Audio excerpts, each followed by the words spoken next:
सोविल gas कहानी की शुरुआत में हम कंडक्टर टकाइची को देखते हैं, जो जापान बुलेट ट्रेन में एज ए कंडक्टर काम करता था।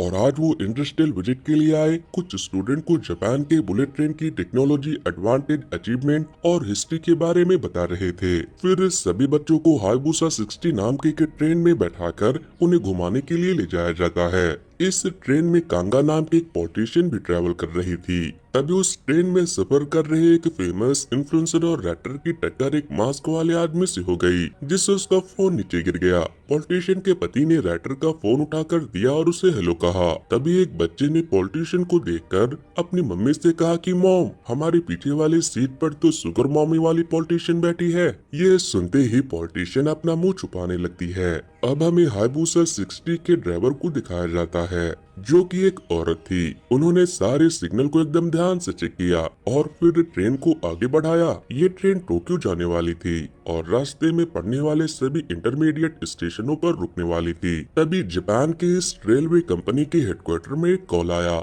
जिसमें एक आदमी ने बताया कि मैंने हायाबुसा 60 में बॉम्ब लगाया है। जैसे ट्रेन की स्पीड 100 से कम होगी वो बॉम्ब फट जाएगा। लेकिन हेडक्वार्टर में मौजूद सभी लोगों को ये एक प्रैंक कॉल लगता है। लेकिन तभी एक मालगाड़ी में ब्लास्ट होता है, जिसके बाद जनरल मैनेजर हेडक्वार्टर की तरफ भागते हुए अपनी टीम से कहते हैं कि ये केस तो बिल्कुल 109 बॉम्बर वाले केस की तरह है। फिर उन्होंने कंट्रोल रूम में कमांडर कसागी को फोन करके उन्हें सारी बात बताई, जिसके बाद कमांडर ने अपने सभी स्टाफ से कहा कि हायाबुसा 60 के रास्ते में पड़ने वाले सारे स्टेशनों को खाली करवा दो और ट्रेनों को बंद करवा दो। फिर उन्होंने ट्रेन ड्राइवर को कॉल करके उनसे कहा कि मेरी बातों को ध्यान से सुनो। आप जिस ट्रेन को चला रही हो उसमें बॉम्ब है। अगर ट्रेन की स्पीड 100 से कम हुई तो ट्रेन में ब्लास्ट हो जाएगा, इसीलिए ट्रेन किसी भी स्टेशन पर रुकनी नहीं चाहिए। फिर उन्होंने ड्राइवर से एटीसी को तुरंत बंद कर देने को कहा और ट्रेन को 120 किलोमीटर पर आवर की स्पीड से ले जाने को कहा।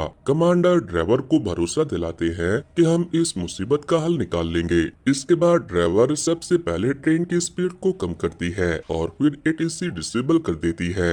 वैसे एटीसी का मतलब ऑटोमेटिक ट्रेन कंट्रोल सिस्टम होता है, जो स्टेशन आने पर ट्रेन में ऑटोमेटिक ब्रेक लगा देता है। इसके बाद कमांडर कंडक्टर टकाइची को भी सारी बात बताते हैं। वो कहता है कि ये बात पैसेंजरों तक नहीं पहुंचनी चाहिए।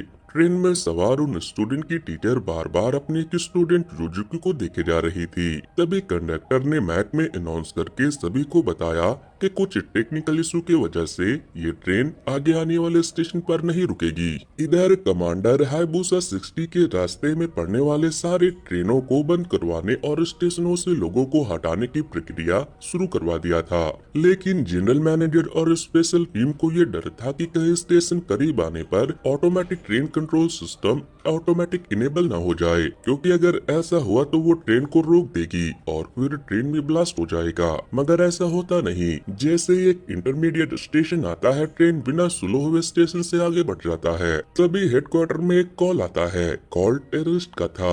उसने कहा कि अगर तुम चाहते हो कि मैं हायाबुसा 60 के बॉम्ब को डिफ्यूज कर दूं, तो इसके बदले में मुझे 100 बिलियन यान चाहिए। जिस पर जनरल मैनेजर ने कहा कि ये तो बहुत ज्यादा है, इतनी जल्दी हम इतने सारे पैसों का इंतजाम कैसे करेंगे। टेररिस्ट ने बताया कि अगर जापान का हर आदमी बस 1000 यान देता है तो पैसों का इंतजाम तुरंत हो जाएगा, और ये जरूरी है कि पैसे जापान का हर आदमी दे। तभी हेडक्वार्टर में प्राइम मिनिस्टर के स्पेशल एडवाइजर भी पहुंच गए। उन्होंने आते ही सभी से कहा कि हम आतंकवादियों के साथ निगोशिएट नहीं करते। फिर उन्होंने सभी पैसेंजर को ये बात बता देने को कहा कि उनके ट्रेन में बॉम्ब है। जिस पर कमांडर कहते हैं कि अगर ऐसा किया तो पूरे ट्रेन में भगदड़ मच जाएगी। कमांडर के ऑब्जेक्शन से एडवाइजर नाराज हो गए। फिर उन्होंने कमांडर से कहा कि तुम्हें जैसा कहा जा रहा है वैसा ही करो, यहाँ पर सारे फैसले मैं लूंगा। 5.5 घंटे में ट्रेन टोक्यो पहुँच जाएगी। मैं ऐसा इसलिए कर रहा हूँ ताकि ट्रेन में मौजूद पैसेंजर्स बॉम्ब को डिफ्यूज करने में हमारी मदद कर सके। कमांडर ने ये बात जूनियर कंडक्टर से बताया और उससे कहा कि अगर उन्होंने कहा है तो कुछ सोच समझ कर ही कहा होगा। जिसके बाद वो अनाउंस कर देते हैं कि उनके ट्रेन यानी हायाबुसा 60 में बॉम्ब प्लान किया गया है, जिससे ट्रेन में पूरा तनाव का माहौल बन जाता है। कुछ लोग कंडक्टर से आकर लड़ने लगे। तभी पॉलिटिशियन का पति उससे कहता है कि स्कैंडल से लोगों का ध्यान हटाकर लाइमलाइट लेने का अच्छा मौका है। जिसके बाद उन्होंने आगे आकर सभी को शांत होने को कहा, जिस पर एक आदमी उससे कहता है कि ओए शुगर मामा, तुम अपने काम से काम रखो, जिससे पॉलिटिशियन और उनके बीच में लड़ाई हो जाती है। मगर कंडक्टर सभी को शांत करवाते हैं और उन्हें उनके सीट पर जाकर बैठने की रिक्वेस्ट करते हैं। इधर चीफ मिनिस्टर ने ये कहा कि हम आतंकवादियों के साथ कोई भी समझौता नहीं करते, ये हमारी पॉलिसी के खिलाफ है, क्योंकि ये दूसरे आतंकवादियों को बढ़ावा देता है। जिसके बाद हेडक्वार्टर में फिर से उस टेररिस्ट का फोन आता है। उसने बोला कि तुम लोग ये न्यूज में क्या बकवास कर रहे हो, अगर जल्द से जल्द पैसों का इंतजाम नहीं किया तो ट्रेन में ब्लास्ट हो जाएगा, और भूलना मत मुझे जापान के हर आदमी से 1000 यान चाहिए। तभी प्राइम मिनिस्टर के एडवाइजर ने उससे बात करने की कोशिश की और कहा कि इतनी जल्दी में ये सब करना पॉसिबल नहीं है, लेकिन उसने फोन ही काट दिया। फिर एकदम से सारी न्यूज का सर्वर हैक हो जाता है और सभी न्यूज पर हायबुसा 60 पर बॉम्ब लगाने का वीडियो आने लगता है। वीडियो में एक वॉइस ओवर भी था जिसमें वो टेररिस्ट सभी से कह रहा था कि बॉम्ब को डिफ्यूज करने की कीमत है 100 बिलियन यान और ये पैसा जापान का हर एक आदमी देगा। इस वीडियो को देखकर पूरे ट्रेन में भागा दौड़ी मच गई। सभी डरे हुए थे सिवाय उस मास्क वाले आदमी और यूजुकी के, उन्हें जैसे कोई फर्क नहीं पड़ा हो। तभी कमांडर के लिए एक नया चैलेंज सामने आ गया था। दरअसल हायबुसा 60 के रास्ते में पड़ने वाली एक ट्रेन खराब हो गई थी। वक्त बहुत कम था, इसीलिए कमांडर फैसला करते हैं कि वो जल्द से जल्द दूसरे ट्रैक को खाली करेंगे और हायबुसा 60 को दूसरे ट्रैक पर शिफ्ट करेंगे ताकि वो दूसरे ट्रेन से न टकरा जाए। लेकिन दूसरे ट्रैक पर भी एक ट्रेन थी और अब उसे हायबुसा 60 के उस ट्रैक पर आने से पहले पीछे आना था। इसीलिए कमांडर ड्राइवर को स्पीड एकदम 102 पर ले आने को कहते हैं ताकि दूसरा ट्रेन आराम से निकल जाए। ड्राइवर स्पीड 102 पर ले आती है, लेकिन जब ड्राइवर ने ट्रैक चेंज किया तो उनकी दूसरी ट्रेन के साथ हल्की सी टक्कर हो गई, लेकिन वो बच गए और आगे बढ़ गए।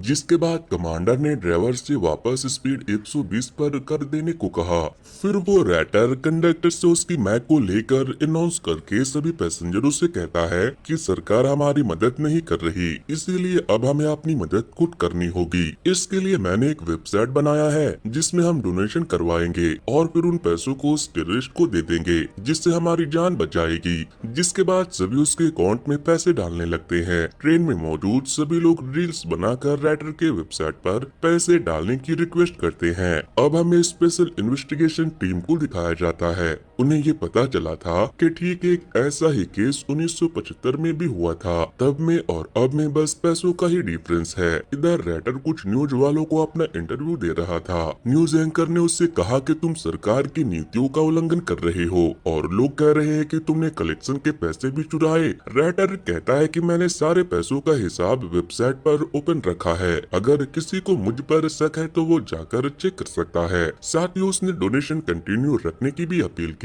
जिसके बाद पॉलिटिशियन राइटर के पास आती है और उससे कहती है कि बिना सोचे समझे लिया हुआ कोई भी फैसला हमारे लिए खतरनाक साबित हो सकता है। मगर राइटर उससे कहता है कि आप एक पार्लियामेंट मेंबर है ना, आप अपनी पावर से हमें फंड जुटाने में मदद क्यों नहीं करती। लेकिन वो नहीं मानती। तभी ट्रेन में बैठे कुछ बच्चों ने उस मास्क वाले आदमी को पहचान लिया। उसका नाम गोटो था। वो बच्चे उससे कहते हैं कि तुम्हें लोगों ने हमारे रील से पहचान लिया। वो चाहते हैं कि अब तुम इस ट्रेन हादसे में मर जाओ, इसीलिए बहुतों ने तुम्हारी वजह से डोनेट करने से मना भी कर दिया। दरअसल गोटो एक पायलट था और उसके हेलीकॉप्टर क्रैश में 9 बच्चों की मौत हो गई, इसीलिए उन लड़कों और गोटो के बीच लड़ाई हो जाती है। जिसके बाद कंडक्टर आकर उसे छुड़ाते हैं, मगर उन लड़कों के हरकतों से गोटो इतना गुस्सा हो गया था कि अब उसे मर जाना था, क्योंकि उस एक्सीडेंट के बाद लोग उसे बहुत परेशान करने लगे थे। इसीलिए उसने यूजुकी से इमरजेंसी बटन को दबा देने को कहा तो उसने जाकर वो बटन दबा दी। सभी डर गए, लेकिन ट्रेन नहीं रुकता, क्योंकि ऐसा करने पर पहले ड्राइवर को नोटिफिकेशन मिलता है और फिर ड्राइवर ही ट्रेन को रोक सकता है। फिर यूजुकी ने कंडक्टर से पूछा कि जिस इंसान की वजह से सभी की जान खतरे में है, उसे बचाकर आपको कैसा महसूस हो रहा है। तो वो कहते हैं कि सबको सुरक्षित रखना ही हमारा काम है। दूसरी तरफ कमांडर एक प्लान बनाते हैं जिसमें वो सारे पैसेंजर को आगे के डब्बों में शिफ्ट करेंगे और फिर ट्रेन के आधे कोचेस को ट्रेन से अलग कर दिया जाएगा। फिर पीछे से एक रेस्क्यू ट्रेन आएगी और उसे वो हायाबुसा 60 से कनेक्ट कर देंगे, जिसके बाद वो सारे पैसेंजर और क्रू को रेस्क्यू ट्रेन में ट्रांसफर करके उसे वापस से हायाबुसा से अलग करके वहाँ से निकल जाएंगे, जिससे हायाबुसा की स्पीड स्लो हो जाएगी और उसमें ब्लास्ट हो जाएगा और सभी पैसेंजर की जान बच जाएगी। लेकिन ये सब इतना आसान भी नहीं था, क्योंकि ये सब उन्हें चलते हुए ट्रेन में करना था, वो भी 120 के स्पीड पर। अब हायाबुसा 60 को टोक्यो पहुंचने में सिर्फ 410 किलोमीटर की दूरी रह गई थी। तभी कमांडर कंडक्टर को फोन करके उसे अपना प्लान बताते हैं। पैसेंजरों को जब ये बात बताई जाती है तो वो बहुत खुश होते हैं। इसके बाद कंडक्टर ने इलेक्ट्रीशियन और कुछ स्टाफ मेंबर के साथ मिलकर ट्रेन के आधे कोचेस को अलग करने की प्रक्रिया शुरू कर दी। सारे वायर्स को अलग किया गया, फिर ट्रेन के फ्लोर को खोलकर 2 डब्बों को जोड़ने वाली वोल्ट अलग की जाती है। लेकिन ये काम कंडक्टर के अकेले का बस का नहीं था, जिसके बाद ट्रेन में मौजूद एक इलेक्ट्रीशियन उनकी मदद करते हैं। फिर बोल्ट को खोलकर ट्रेन के आधे कोचेस को अलग कर दिया जाता है। ट्रेन का आधा हिस्सा जैसे ही अलग होता है, उसकी स्पीड स्लो होने की वजह से उसमें ब्लास्ट हो जाती है, लेकिन बाकी का इंजन साइड वाला हिस्सा अपना स्पीड बरकरार रखता है। किसी को कोई नुकसान नहीं होता, क्योंकि सारे पैसेंजर को पहले ही ट्रेन के आगे के साइड शिफ्ट कर लिया गया था। इसके बाद रेस्क्यू के लिए 5060B नाम की एक दूसरे ट्रेन को हायाबुसा 60 के ट्रैक पर पीछे से भेजा जाता है, जिसका आधा कोच पहले से खुला हुआ था। फिर उसे 120 के स्पीड पर लाकर हायाबुसा 60 से कनेक्ट करने के लिए उस पर फुट प्लेट लगाया गया। साथ ही पैसेंजर के सेफ्टी के लिए दोनों ट्रेनों के बीच वायर्स की रेलिंग भी लगाई गई। इसके बाद रेस्क्यू टीम एक एक करके सभी पैसेंजरों को हायाबुसा से रेस्क्यू ट्रेन में शिफ्ट करने लगते हैं। लेकिन तभी हायाबुसा 60 का automatic train control system on हो जाता है और ब्रेक लग जाती है। स्पीड स्लो होने लगती है और रेस्क्यू ट्रेन आकर हायाबुसा से टकरा जाती है, लेकिन ड्राइवर जल्दी से मैनुअली ही स्पीड को बढ़ा देती है, जिससे दोनों ट्रेनों के बीच का ब्रिज टूट जाता है और कुछ लोग हायाबुसा 60 में फंस जाते हैं। लेकिन इस एक्सीडेंट में कंडक्टर फूजी बुरी तरह से घायल हो चुका था और अब ट्रेन में बस 9 लोग ही रह गए थे। हेडक्वार्टर में कमांडर बताते हैं कि हमें 340 लोगों को बचा लिया है, लेकिन अभी भी 9 लोग फंसे हुए हैं। मगर ये सुनते ही प्राइम मिनिस्टर का एडवाइजर बहुत खुश होता है। वो कहता है कि अब हमें बस एक और बार रेस्क्यू ऑपरेशन करना होगा। तभी एक लेडी कमांडर उन्हें बताती है कि हमारे पास इतना टाइम नहीं है कि हम दोबारा उसी रेस्क्यू ऑपरेशन को कर सके। ट्रेन बस टोक्यो पहुंचने ही वाली है। फिर यूजुकी अपने पेरेंट्स से बात करने के लिए दूसरे कोच में चली जाती है, जिसके बाद वो दूसरे कोच में जाकर अपने डैड को कॉल करती है और बताती है कि डैड, मैं हायाबुसा 60 में हूँ। यूजुकी के डैड कहते हैं कि बेटा, ये वही लोग हैं जिन्हें मैंने मारा था। ये हमसे बदला लेने के लिए ये सब कर रहे हैं। तुम चिंता मत करो, मैं एक एक को ढूंढ कर मार दूंगा। इधर हेडक्वार्टर में प्राइम मिनिस्टर का एडवाइजर कहता है कि अगर धमाका टोक्यो स्टेशन पे हुआ तो पूरे जापान को बहुत बड़ा नुकसान होगा, इसीलिए हमें टोक्यो स्टेशन पहुंचने से पहले ही ट्रेन को रोक देना चाहिए। अगर इतने बड़े नुकसान से बचने के लिए हमें 9 लोगों की कुर्बानी देनी भी पड़ती है तो क्या फर्क पड़ता है।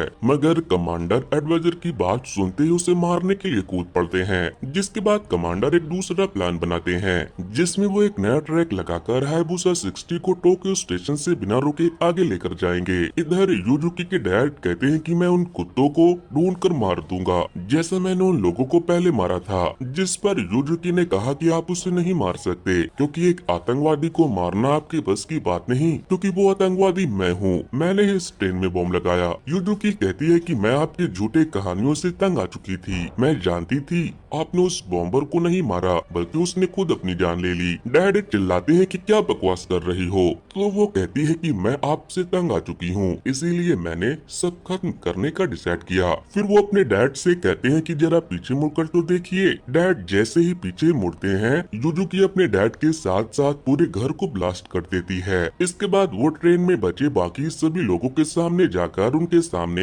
हेडक्वार्टर में कॉल करती है और कहती है कि बुलेट ट्रेन में बॉम्ब मैंने ही लगाया है और मैंने अभी उसी बॉम्ब से अपने बाप को मार दिया, और अब अगर तुम ट्रेन के बॉम्ब को डिफ्यूज करना चाहते हो तो मुझे मार दो। जनरल मैनेजर ने पूछा कि ये सब क्यों कर रही हो, तुम्हें पैसे चाहिए थे तो अपने बाप को क्यों मारा। जिस पर यूजुकी ने बताया कि मुझे जो देखना था वो मैंने देख लिया, मुझे इंसानियत देखनी थी। कोई किसी का सगा नहीं है, अगर होता तो अब तक पैसे दे देते। अब अगर बॉम्ब को डिफ्यूज करना चाहते हो तो मुझे मार दो। मेरे बॉडी में एक हार्ट मॉनिटरिंग डिवाइस फिट किया गया है, मुझे मेरी बीमारी से बचाने के लिए। अगर मैं मर गई तो कंप्यूटर मेरे हार्ट को मॉनिटर नहीं कर पाएगा और फिर फोन एक ऐप पर सिग्नल भेजकर बॉम्ब को डिफ्यूज कर देगा। इसके बाद वो फोन काट देती है। तभी एक आदमी आकर जनरल मैनेजर को बताते हैं कि 109 के बॉम्बर को मारने वाला ऑफिसर त्सुतोमू को किसी ने बॉम्ब से उड़ा दिया। इधर सुजुकी की मैम अब उससे डरने लगी थी। अब सभी के दिमाग में एक ही आइडिया था कि उनमें से कौन युजुकी को मारेगा।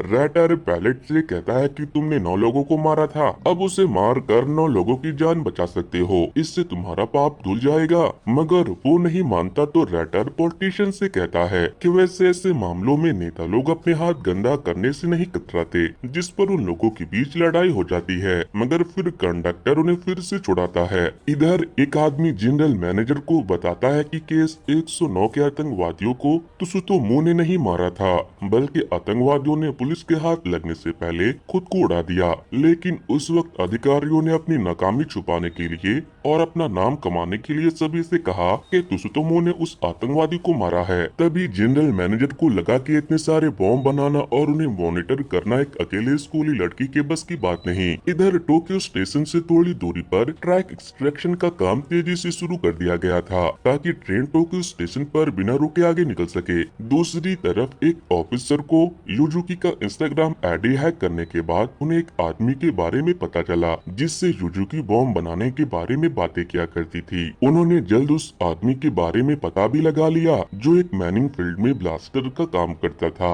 जिसके बाद पुलिस की पूरी टीम मसतोशी नाम के उस आदमी के पास पहुंच गई और उसे पकड़ लिया। इधर ट्रेन में कंडक्टर फूजी ज्यादा खून बहने की वजह से बेहोश हो गया था, जिसके बाद कंडक्टर जाकर युजुकी से कहते हैं कि उसे हॉस्पिटल ले जाना होगा, वो अच्छा इंसान है, प्लीज ट्रेन रुकवा दो। जिस पर उसने जवाब दिया कि उसके लिए मुझे मारना पड़ेगा, चलो जल्दी से मार कर मेरा काम तमाम कर दो। लेकिन कंडक्टर उसे कहते हैं कि नहीं, मैं ये हरगिज नहीं करूंगा। वहीं हेडक्वार्टर में जो कमांडर का दूसरा प्लान था, मतलब कि टोक्यो स्टेशन पर एक दूसरा ट्रैक लगाकर ट्रेन को टोक्यो स्टेशन से आगे लेकर चले जाने का, उसे प्राइम मिनिस्टर ने कैंसिल करवा दिया, क्योंकि ट्रैक वक्त पे कंप्लीट नहीं होने वाला था। इसीलिए उन्हें अब ट्रेन को टोक्यो स्टेशन से पहले ही रोक देने का सख्त आदेश मिलता है, जिससे सभी का दिल पिघल जाता है। कमांडर भारी मन से ये खबर कंडक्टर को देते हैं और कहते हैं कि थोड़ी देर में हम ट्रेन का रोकने का आदेश देंगे।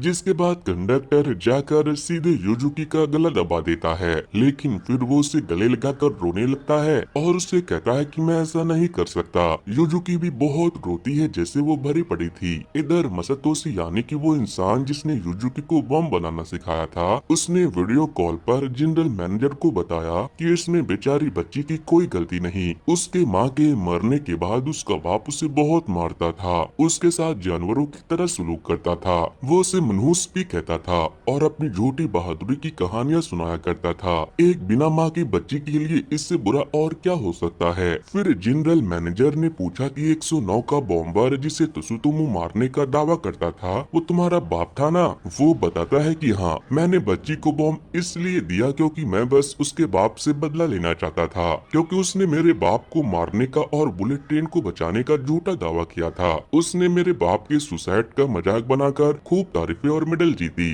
वहीं कमांडर अब उन्हें रुकने के लिए फाइनल कमांड देने वाले थे, लेकिन तभी जनरल मैनेजर वहाँ आते हैं। उन्हें मसतोशी से बात करके ये पता लग गया था कि कौन से कोचेस में बॉम्ब बचे हैं। उनके बातों को सुनते ही कमांडर के दिमाग में एक आइडिया आया। उन्होंने प्लान बनाया कि वो चलती ट्रेन को एक ट्रैक से दूसरे ट्रैक पर स्विच करेंगे, लेकिन जब आधी ट्रेन दूसरे ट्रैक पर चली जाएगी तो वो वापस से स्विच पहले ट्रैक पर कर देंगे, जिससे आगे की इंजन वाली ट्रेन पीछे के डब्बों को तोड़कर आगे चली जाएगी और आगे चलकर उसका एक्सीडेंट हो जाएगा और पीछे 2 डिब्बे बचेंगे। उनमें बॉम्ब नहीं था तो सारे पैसेंजर उसमें चले आएंगे और सभी बच जाएंगे। ये सब पॉसिबल इसलिए लग रहा था क्योंकि ट्रेन की स्पीड 120 की होगी, तो डब्बे के अलग होने के चांसेस भी ज्यादा होंगे, लेकिन ये उतना ही जानलेवा भी था। मिनिस्टर को ये सब नामुमकिन लगता है, लेकिन अब उनके पास कोई दूसरा प्लान भी नहीं बचा था, इसीलिए उन्हें परमिशन देनी ही पड़ती है। कमांडर अपने प्लान पर काम करना स्टार्ट करते हैं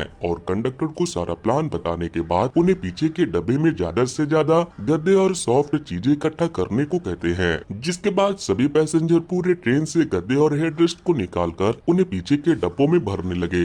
इसके बाद वो ड्राइवर से जाकर कहते हैं कि तुम ट्रेन के ऑटोमेटिक ट्रेन कंट्रोल सिस्टम को ऑन करके हमारे साथ चलो। दूसरी तरफ जहाँ ट्रेन का एक्सीडेंट होने वाला था, वह एक्सीडेंट का इम्पैक्ट कम से कम करने के लिए सारा इंतजाम शुरू कर दिया जाता है। सभी लास्ट डब्बे में आ गए थे। युजुकी की मैडम उसे भी लास्ट डब्बे में ले आती है। इसके बाद सभी खुद को रस्सी से बांध लेते हैं। रास्ते में एक हॉल्ट पर सभी इंजीनियर स्विच को चेंज करने के लिए भी पहुंच चुके थे। सभी की नजर मॉनिटर पर थी। फिर जैसे ही ट्रेन वहां आती है, वो लोग इस स्विच को नॉर्थ की तरफ करते हैं और जब आधी ट्रेन जितने में बॉम्ब लगी हुई थी वो ट्रैक के दूसरे तरफ चली जाती है, तो वो जल्दी से स्विच से ट्रैक सीधी कर देते हैं, जिससे बीच का एक डब्बा दोनों ट्रेन के बीच घिसते हुए आगे जाता है और आगे के डब्बों से अलग होकर एक्सीडेंट हो जाता है। लेकिन इंजन के अलग होते ही उसमें ऑटोमेटिक ब्रेक लग गया और आगे चलकर उसमें ब्लास्ट हो गया। मगर पीछे के डब्बे जिसमें लोग थे वो घिसते हुए ट्रैक पर आगे बढ़ने लगी और उसका भी बहुत ही हैवी एक्सीडेंट हुआ और वो जाकर उन वाटर वॉल से टकरा गई जिसे उसे रोकने के लिए बनाया गया था। लेकिन इतने बड़े एक्सीडेंट के बाद उस ट्रेन में लोगों की बचने की चांसेस बहुत कम थी। रेस्क्यू टीम जब ट्रेन के पास जाते हैं तो उन्हें किसी की भी आवाज सुनाई नहीं देती, मगर जब वो ट्रेन को काटकर अंदर घुसते हैं तो वह सभी सही सलामत थे, जिससे कमांडर की जान में जान आती है। वो जल्द से ट्रैक को ठीक करके बाकी के ट्रेनों की सर्विस वापस से शुरू करवाने का आदेश देते हैं। फूजी को हॉस्पिटल ले जाया गया और युजुकी को इन्वेस्टिगेशन ऑफिसर अपने साथ ले गए। फिर उन्होंने उसे रैटर का वो वेबसाइट दिखाया जिस पर 100 बिलियन यान लोगों ने डोनेट कर दिया था। ऑफिसर बताते हैं कि ये दुनिया उतनी भी बुरी नहीं है जितना तुम सोचती हो। वहीं कंडक्टर को अपने सभी यात्रियों को जिंदा देखकर बहुत खुशी होती है। सभी उसे शाबाशी भी देते हैं। इसी के साथ ये मूवी यहीं पर खत्म होती है। तो दोस्तों, ये स्टोरी आपको कैसी लगी मुझे कमेंट करके बताना। वैसे दोस्तों, 2 दिन पहले मैंने एक बहुत ही अच्छी जापानीज मूवी की स्टोरी को एक्सप्लेन किया था, जिसमें मैंने एक टेनिस गॉड की कहानी बताई है। अगर आप लोगों ने उसे नहीं देखा है तो इन स्क्रीन पर दिए जा रहे लेफ्ट साइड वाले लिंक पर क्लिक करके उसे देख सकते हो। सो वेल गाइस, आज की वीडियो में इतना ही। Thanks to, good bye.